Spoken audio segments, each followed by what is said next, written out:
Selamat datang di channel Ye Chen Ping Mania. Terima kasih pada Tuan Rahim Awang dan Tuan Mohriduan yang sudah berlangganan di channel Ye Chen Ping Mania. Semoga dilancarkan rezekinya dan diberikan umur panjang yang penuh keberkahan. Terima kasih kepada semuanya yang sudah like dan subscribe. Semoga selalu diberikan kesehatan dan kesuksesan. Naga tak terkalahkan bab 7364 sampai bab 7365. Keesokan harinya, konser tunggal pertama Tawana di Yanjing akan dimulai. Pihak berwenang lalu lintas telah mengeluarkan pemberitahuan. Mulai siang ini, jalan-jalan di Yanjing akan mengalami kemacetan parah. Pusat olahraga nasional sudah penuh sesak. Penggemar dari seluruh negeri, dan bahkan dunia, berkumpul di tempat acara, dengan banyak sekali influencer dari seluruh dunia yang menyiarkan langsung acara tersebut. Tawana, seorang pemain berpengalaman, sangat gugup sebelum pertunjukan. Ini bukan hanya tempat terbesar di Tiongkok, tetapi juga pertama kalinya ia tampil bersama Ye Chen, sebuah sensasi yang tidak dapat ia ungkapkan dengan kata-kata. Gu Qiui, yang juga terbiasa dengan panggung besar, sama cemasnya dengan Tawana. Para penonton mulai berdatangan, dengan waktu 1,5 jam tersisa hingga pertunjukan resmi dimulai. Tawana dan Gu Qiui berbagi ruang ganti, saling berbisik. Tawana bertanya pada Gu Qiui, apakah pertunjukan terakhir tur perpisahanmu ada di sini juga? Ya, Gu Qiui mengangguk sambil tersenyum, tempatnya sudah dipesan beberapa bulan yang lalu, tepatnya di sini. Tawana bertanya, berapa lama lagi sampai saat itu? Gu Qiui menjawab, sekitar 40 hari. Tawana meraih teleponnya, membuka kalender, dan menghitung. Kalau begitu, saya tidak akan terlalu sibuk. Maukah Anda mempertimbangkan untuk mengundang saya sebagai tamu? Kau akan melakukan itu? Tanya Gu Qiui, wajahnya berseri-seri karena terkejut. Status Tawana di dunia musik tidak tertandingi. Tidak seorang pun pernah mendengar dia menjadi bintang tamu di konser. Dan Gu Qiui tidak berani memimpikannya. Namun dia tidak menyangka Tawana akan menawarkan dirinya, suatu kehormatan besar dalam industri tersebut. Gu Qiui yang menyadari hal itu pun langsung menyeringai dan menggoda. Tawana, apakah kamu bersedia menjadi tamuku, atau kamu hanya ingin bertemu dengan saudara Ye Chen? Tawana tidak menyembunyikannya, sambil terkekeh, keduanya, tentu saja.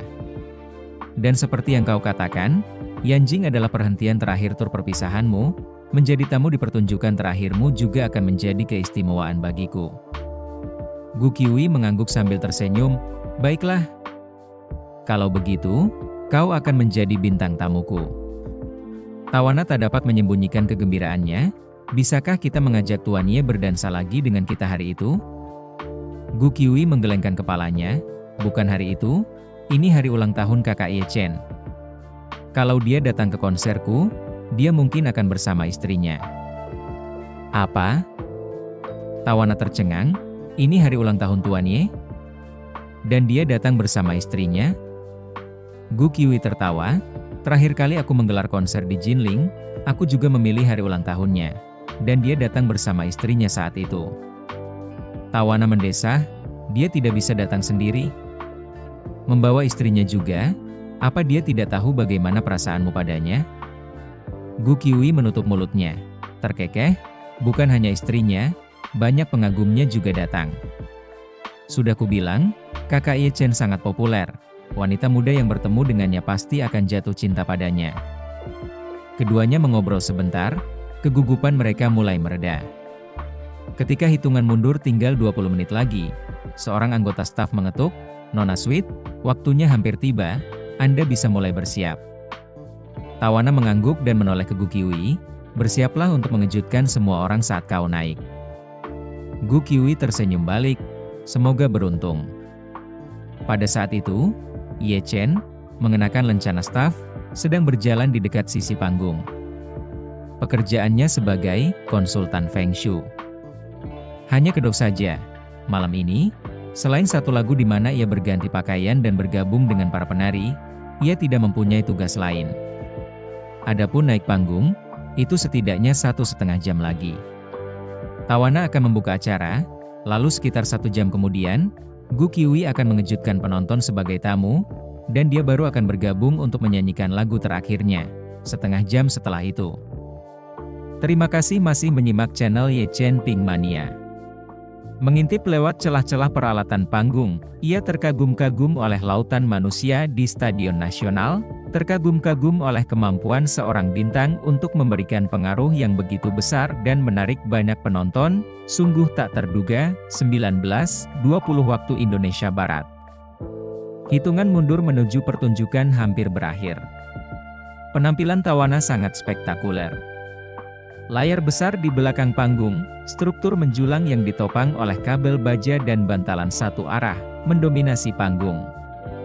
Begitu kabel dilepaskan, layar setinggi puluhan meter itu akan miring ke depan secara perlahan, keruntuhannya yang dramatis menghasilkan dampak visual yang mencengangkan. Tawana telah diangkat ke atas panggung melalui platform dari belakang panggung. Di sana, staf mengamankannya dengan kabel pengaman.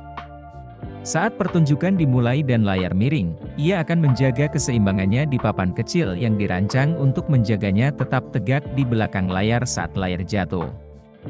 Papan ini sangat penting, hanya seukuran 2 lembar kertas A4, ditopang oleh batang listrik yang dapat disesuaikan. Saat layar berdiri tegak, papan berada pada sudut 90 derajat, dan Tawana harus memegang rangka di belakang agar tetap stabil. Saat layar dimiringkan ke depan, papan akan miring ke belakang secara bersamaan, memastikan dia tetap tegak. Saat layar benar-benar rata, papan pun akan rata pula, yang memungkinkan Tawana melepaskan tali pengamannya, bernyanyi, dan melangkah menuruni layar bersama para penarinya menuju landasan, yang mengobarkan semangat para penonton saat layar terangkat lagi, momen yang pasti akan mengejutkan semua orang. 5 menit tersisa, Tawana berdiri di papan dengan bantuan staf. Ye Chen berputar ke belakang panggung, menatap Tawana yang tingginya puluhan meter, tiba-tiba mengagumi wanita muda ini. Ketinggiannya hampir 10 lantai, ketinggian yang akan membuat kaki kebanyakan gadis lemas. Namun dia memegang bingkai dengan satu tangan, mikrofon di tangan lainnya, siap untuk tampil. Tepat pukul 8, tempat itu menjadi gelap gulita. Lalu simfoni agung menggema dari pengeras suara yang tergantung, lampu panggung, dan layar raksasa yang menyala. Kerumunan bersorak, sorak-sorai menghantam bagaikan ombak, keras memekakkan telinga. Selagi mereka berteriak dan bersorak, para penonton mengamati Tawana, ingin tahu bagaimana ia akan tampil hari ini. Tepat saat semua orang mencari, layar tengah tersentak dan mulai miring ke depan.